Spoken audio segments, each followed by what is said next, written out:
सावथुन अनसायगिरि गोबां रायजो राजाफ्रा थांनाय हराव लोब लोब फैनानै अर्गें मोशन पिक्चार प्रडाक्शननि बेनाराव गोदानै दिहुनजानाय मोसा सावथुनखौ गोबां अनसायनायखौ नुनो मोन्दों।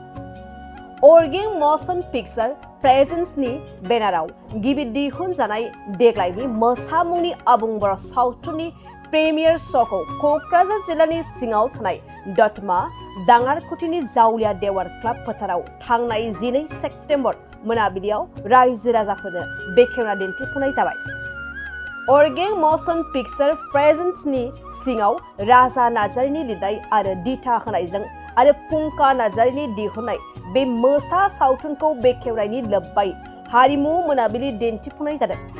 बे हाबाफारियाव बिटिआरनि मावफुं सोद्रोमा रेवरेवा नार्जिहारि, बिटिआरनि मावफुं सोद्रोमा रनेन्द्र नार्जारि आरो अर्गें मोशन पिक्चार प्रडाक्शननि लिरगिरि राजा नार्जारि आरो दिहुनगिरि फुंखा नार्जारिजों लोगोसे सावथुन मुलुगनि मुंदांखा गासै फावगिरिफोरजों लोगोसे गोबां मुंदांखा फावगिरि, मेथाइ रोजाबगिरिफोर आरो गोबां रायजो राजाफ्रा नायनो बाहागो लादों। আজি আমি যে ফিল্মটো উপভোগ কৰিলোঁ ফেণ্টাষ্টিক আৰু যি আমাৰ ল'ৰা ছোৱালীবিলাক শিক্ষিত ল'ৰা ছোৱালীবিলাক যি ইচ্ছালৈ এই ফিল্মটো কৰিলে ছাকচেছ হৈছে আৰু এই ফিল্মৰ যোগেদি আমি আমাৰ বড়ো জাতিয়ে যে অপনলি আন্দোলন কৰিছিল ইয়াৰ এটা দৃশ্য দেখিলোঁ আৰু যি আজি মোচা বুলি জনাজাত হোৱা আন্দোলনকাৰী ব্যক্তিয়ে শত্ৰুৰ ষড়যন্ত্ৰ পৰি মৰিব লগা হৈছিলে, কিন্তু আকৌ ঈশ্বৰে তেওঁক বচাই আনিলে আৰু পিছত তেওঁ সমাজৰ হোৱাৰ কাৰণে বহুত কাম কৰিলে আৰু সমাজৰ সকলো জনগোষ্ঠী সকলো মানুহে তেওঁৰ বিশ্বাস কৰে, তেওঁৰ ওপৰত বিশ্বাস কৰি তেওঁক সমাজক ৰক্ষা কৰিবলৈ দায়িত্ব দিছিলে আৰু তেনেকৈ দায়িত্ব পালন কৰি শেষত তেওঁ নিজৰ সকলো যিবিলাক ভাল পোৱা এৰি পেলাই আৰু নিজৰ ঘৰ এৰি পেলাই পলাই থাকিব লগা হৈছিল। গতিকে এই ফিল্মটো বিৰাট মানে মই সুন্দৰকৈ বনোৱা হৈছে, নিখুঁত ফিল্ম এটা, কোনো খুঁত নাই, সুন্দৰ মানে বনাইছে। সেইকাৰণে মই আমাৰ ৰাজা নাৰ্জাৰি তেওঁৰ সংগীত ধন্যবাদ দিছোঁ, কংগ্ৰেচুলেশ্যন দিছোঁ। আৰু এই ফিল্মে আমাৰ সমাজত বহুত মানে পৰিৱৰ্তন আনিব, চেঞ্জ আনিব, যাতে আমাৰ মানুহবিলাকে যে জংঘল কাটি ঘাট কাটি ধ্বংস কৰি যিবিলাক মানে বেয়া কামত ব্যৱহাৰ কৰে এইটো নিশ্চয় পৰিহাৰ কৰিব, আমাৰ শান্তি আনিব, এইটো আশা কৰিছোঁ। गिबियावनो आं बयबो खौरां नागिरसुवानि खुलुमनायखौ जासिहरनाय थाबाय। आं दिनै जोबोद गोजोननाय मोन्दों। गोबां रायजोफ्रा फैनानै दिनै मोसा सावथुनखौ नायनानै गावसिनि अननाय मोजां मोनदों आंनो होदों।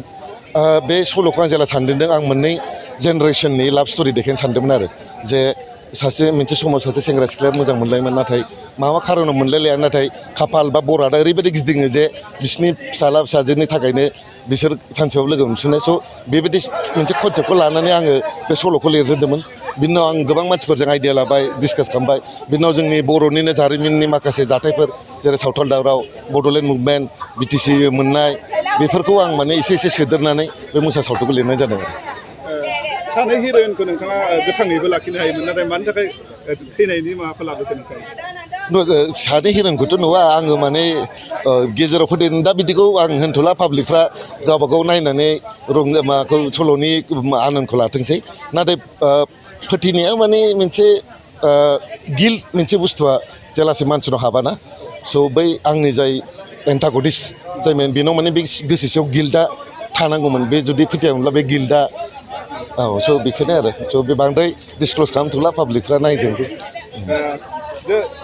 सावथाल आरो बर'नि गेजेराव मोननै हारिनि गेजेराव गोबां दाङाबाजि थासेयाव सिङारि माखासे अनलायनाय सावगारिया बेरखांबाय, मा फोरमायगोन? आंना साननाया बेनोमोन जे जों मालाबाबो रावबो हारिया रावबो हारिनि दुश्मन जानो हाखायाबो आरो जेबो दुश्मनि खालामनोबो जेबो मोनखाया। बयहाबो गावबा गावनि मोन्थाय दं, बयहाबो गावबा गाव हारिनि सेन्टिमेन्ट दं। स' गावबा गाव हारिखौ डेभेलप खालामनो सानो, गुबुन हारिखौ फेजेननानै मालाबाबो गावनि हारिखौ जौगाहोनो हाया। स' बेनिखायनो आंना मेसेजआ बेनोमोन जे गावबा गाव हारिजों ज' जालायलायबासो जों मोनसे मोजां समाज दानो हायो। सोर सुजुआमोन बे मोसानायखौ? बे मोसा सावथुनखौ आंनो सुजुदोंमोन आरो बिथोनखौबो आंनो होदों जाबाय। रायजो राजाफोरखौ मा खावलायगोन बे समाव? आं रायजोफोरखौ बेखौनो खावलायगोन जे जायगायाव मोसा सावथुनखौ दिन्थिगोन बे मोसा सावथुन खेबसेबाबो फैनानै नायफै। जों जोबोद खस्थ' आरो गोलोमदैजों बे मोसा सावथुनखौ बानायदों आरो नोंथांमोना जुदि जों मोसा सावथुनखौ अननाय आरो सिबिनाय होयोबा जों बिदिनो सावथुन आरो मोजांसिन सावथुन बानायलांनो नाजाबाय थागोन। आथिखालसिम दोंबेसे जाखो सावथुन, आबुं सावथुन? आं लिरनायाथ' आवगाय खेबसे लिरदोंमोन दावगा सावथुन, बाट नैबे आंनि फार्स्ट टाइम फुल फिचार फिल्म लिरनाय आरो डाइरेक्सन होनाय। बिनि आवगाय आं आब' रिया ब्रह्म आरबि फिल्म प्रडाक्सनाव 3 सावथुन डाइरेक्सन होखांबाय, अननाय, गोथार आरो रोदा, खिथेर। स' बेखौ आं माने डाइरेक्सन, नैबे सावथुना आंनि लिरनाय आरो डाइरेक्सन होनाय जाबाय आरो। मोसाखौ माबायदि जाफुंसारनाय मोननो हाखो दिनै? आंथ' हेपि, माने पाब्लिकफ्रा बिराद मोजां मोनदों। सिनियर्सफोर EM सारमोना आंखौ बिराद सापर्ट होदों जे बानायबाय थानांगौ। स' बयबो रायजो-राजाया मोजां फिडबेक होदों, आं बेखौनो होनो सानो। एक्टर एक्ट्रिसफोरनि बिथिङाव मा बुंगोन? आं जेबायदि कास्टिं खालामदों, जोंना मोसा लिंसार बसुमतारी, जोंनि मोसानि हाथरखि फुजि, आरो बेजों लोगोसे जोंना फार्स्ट टाइम इन्ट्रडिउसिं सुदेम रामसि आरो बिबेक गयारि आरो मनिषा मुसाहारिमोना जोबोद मोजां एक्टिं खालामदों। आं जेबायदि कास्टिंखौ खालामनो नाजादोंमोन, बिथांमोना बेबायदिनो गावसिनि एक्टिंखौ खालामदों। स' आंहा आंनि आर्टिस्टफोरनि सायाव जोबोद रोजा रोजा मोजां मोननाय दं आरो बिसोरखौ आंनि सिनेमायाव बेबायदि मोजां एक्टिं खालामनो थाखाय आं गोसो गोरबोनिफ्राय साबायखर बावो गासिबो आर्टिस्टनिसिम। नेक्स्टथ' आङो दा मोनसे लिरनो, माने सावथुनखौ आं दा लिरहांबाय नालाय, आं दा निस्सय आं मोनसे मोजां आरो मोजांसिन सावथुन लिरनो नाजाबावगोन। आरो दाथ' आं बे इनिशियेल प्लटआव दं, स' आं जेबो मोनसे पार्टिकुलार टपिकनि सायाव चुज खालामथ'वाखै, बाट आं निस्सय फैगौ समाव मोनसे मोजां आबुं सावथुन लिरनो आरो डाइरेक्सन होनो नाजाबावगोन। मोसा सावथुन बेखेवनाय हाबाफारियाव आं फैदोंमोन आरो बेयाव फैनानै आं बिराद गोजोनदों आरो सावथुन बे माबाखौ नायजोब्बाय आङो फिल्मखौ, आरो बिराद मोजां जादों फिल्मा, बिराद नायथावना जादों। आरो बेयाव मोननैसो माने बिराद माने सिगांनि जारिमिनखौ बाहाय देखायदों, जे आन्दलन समाव मोननै हारिनि गेजेराव जे अनलायनाय दंमोन, जेबो माने जोंहा फाराग गैया, आरो सिगांबो दंमोन दाबो दङ, बेखौ देखायनाय जादों। बे बिराद मोजां जादों आरो गोदोनि बे बर' आन्दलननि समाव। आरो मोनसे गोसोखांदों जे दिनैसिम बे BTRनि बर'फ्रा बा दिनैसिम बेसिम आवगायबाय बर' हारिया। दा गोबां जोंनि जोंनि बे मुभमेन्टआव गोबां जोहोलावफ्रा जिउ गोमालांदों। दा बिसोरखौ जों सिबिनांगौ। बे माने फिल्मखौ नायोब्ला जों मिथिनो हागोन। बे बिराद मोजां फिल्म। आं बिराद सापर्ट खालामजागोन दिनै रायजोनि गेजेराव। आं बेखौ नुदों, हाजार हाजार दिनै नायफैदों। रावबो बे फिल्मखौ गाज्रि जादों बुंनो हाया। आंनो माने बिराद सेटिसफाइ जादों आरो। दा बे फिल्मा आं सानो जे जोंनि बर' रायजोनि गेजेराव माने गोबां माने पपुलार मोनसे नाम खामायनो हागोन। आंनि साननायाव बे दिनै नुनानै आं मिथिनो हादों आरो। जेरै आर्टिस्टफ्रादि दिनैहाय बेवहाय जोङो इउटुबावसो नुबाय थादोंमोन, जेरै फुजा बिनानाव, मनिषा बिनानाव, आरो जोंहा एक्टरजि बिथाङा जि इमान मोजां रुल लादों। आरो बेखौ आङो साबायखर बावनो सानदों गिबियावनो जोंहा डाइरेक्टर राजा फंबायनिसिम। बिथाङा जे इमान माने मेनटेनेन्स खालामदों, इमान धुनिया डिसिप्लिनेर, इमान माने मार्जित' मोनसे फिल्म बानायदों। भबिष्यतआव जाहाथे डाइरेक्टर माने राजाखौ आङो साबायखर बावनो। आरो बेवहाय माबाफोर जुदि दिनै रायजो राजाया मोजां मोननायनि उनाव बे डाइरेक्टरखौ जों बयबो सहाय खालामनांगौ, बे बयबो गोनांथि दं होनना सानो आं।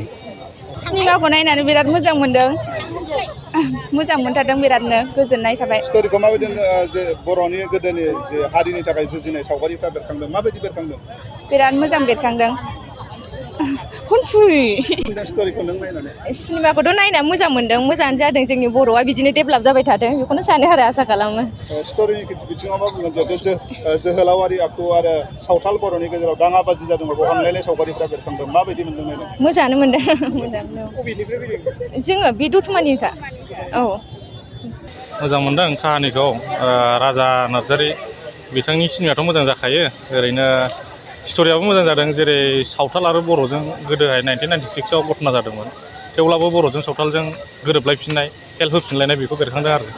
बेनिफ्राय BTC कर्टनि माखासे सिनारिफोरखौबो देखायदों, आरो जोंनि बर'नि दावहारुफोरनि काहानिफोर, सेक्रिफाइस खालायनाय, बेफोरखौबो दिन्थिनाय जादों आरो मोजां जादों। मथा मथि सिनेमाया सोलिगोन आरो मार्केटआव जोंनि बर' फिल्मा। मोनसे सावगारिखौ नुनो मोनदों जे बेयाव हारिनि थाखाय जिउ बाउसोमनानै जायफोरानोखि जोहोलावारि खामानि मावदोंमोन बिथांमोनखौ बावनाय बायदि बा नेवसिनाय बायदि मोनसे सावगारिया बेरखांदों बे बिथिङाव मा बुङो? नंगौ एक्सुवेलि जोंनि माबाफोराव ससाइटियाव आरोना बुहुद सेक्रिफाइस खालायबोयो बेसोरनि सेक्रिफाइसनि थाखायनो जोंनि बर'नि दानि थासारिया मोजाङाव सोलिबोदों आरो खिन्थु माखासे एक्सुवेलि बिदियाव पलिटिकेलि माबायाव थाङोब्ला थाखा फैसा मेन गावबागाव पार्सनेलि प्रफिटनिखौ सानैनो बैसोरनि सेक्रिफाइसखौ बावलाङो आरो मानो होनबा मेन सेक्रिफाइसआ जाहैबाय बै केडार्सफोरा जायो खिन्थु लिडार्सफोरा सा थानाय जायो नालाय बिसोरनो लिडारशिपआव फैयोब्ला माखासे खेथ्रआव बावलांनाय जायो आरो गावनि पार्सनेलि साननाय मेन खाहानिया बेनो थाखा फैसा आरो थाखा फैसा जायोबा साननाय हनाय गासिबो बावलांजोबो बे रायजो राजाफ्रा बेखौ नायनांगोन सिनेमाया मोजां जादों आरो बयबो मिथिखागौ राजा नार्जारिनि सिनेमाया माबायदि जायो आरो लिंसार आरो फुजि बिसोरजोंबो आंबो अनेकबार खामानि मावखांखाबाय हिसाबै आंहाबो एक्सपिरियेन्स दं मोजां जाखायो बिसिनि सिनेमा मार्केटआव आरामसे सोलिगोन आरो जुदि बोथोरा मोजां मोनब्ला बहुत मोजां जागौमोन दा जेसेबां मानसि जादों बिनिख्रुइ आरो बांसिन जागौमोन आरो स्ट'रिखौ माबायदि मोनदों? स्ट'रियाबोथ' ओरैनो आं नायनायाव मोजांखौनो मोनदां दानि सिगांनि जोंनि बर' जाथिनि बोथोरफोरजों खाब जानाय बायदिखौनो मोनदोंमोन आं रायजो राजाफोरखौ मा खावलायगोन बे सिनेमाखौ? बे सिनेमाखौ नायनानै जोंनि रायजो राजाफोरखौ खौसे जानायखौ आङो लुबैदों आरोखि बबेनिफ्राय फैदोंमोन? आङो बे जायगानिनोखा मानि थाखाय बुंबाथ' अनेक मोजांखौनो मोनदों ओरैनोथ' बाहाय दुखुबो दं जेनेबा जोंनि बर' हारिनिनो देखायनाय नालाय ओंखायनो मोजां मोनदों आरोखि आङो सावथाल बर'नि औ माबायदि मोनदों बेखौथ' रियेलानो जेनेबा बै समावथ' बेबायदिनो जादोंमोन नालाय ओंखायनो जों मोजां मोनो आरो गोसो होनाबो जों नायनाय जादों आरो बेनि गेजेराव अनलायनायखौबो दिन्थिदों सावथाल बर'नि गेजेराव दाङाबाजि जादोंमोन अनलायनाया बेरखांदों मा औ जेनेबा दावराव दावसि जादोंबाबो बिनि गेजेरजों जेनेबा सावथाल आरो बर'जों दा जेरैनाखि जों गोरोबलायनानै थादों थिग बेबायदिनो सिनेमायावबो बिदिनो जादों आरोखि मोजां मोनदों औ मोजां जादों सिनेमाखौ नायनानैलाय स्ट'रियाव मा सल'आव मा बेरखांदों बे सिनेमायाव? बहुद जोंनि बर' हारिनि थाखाय जेनेबा कालसारेल माबाफ्रा बेरखांजोबनाय जादों बेखौनो नायनानै गाहाम मोनो रायजो राजाफोरखौ नायनो खावलायगोन नामा? खावलायगोन बयखौबो रायजो जाहाथे बर' जोंनि रायजो राजाफोरखौ नायो बयखौबो आं गुरैयै खावलायनो थाबाय आंनि बे सावथुनावदि मोनसे काहानि बेरखांदों जेनेबा गुबुन जाथिजों जोंनि सावथाल बर'नि जा दाङाबाजि सावगारि बेखौ माबायदि मोनदों नायनानै? जोबोद मोजां मोनदों जोबोद गाहामैनो नांदों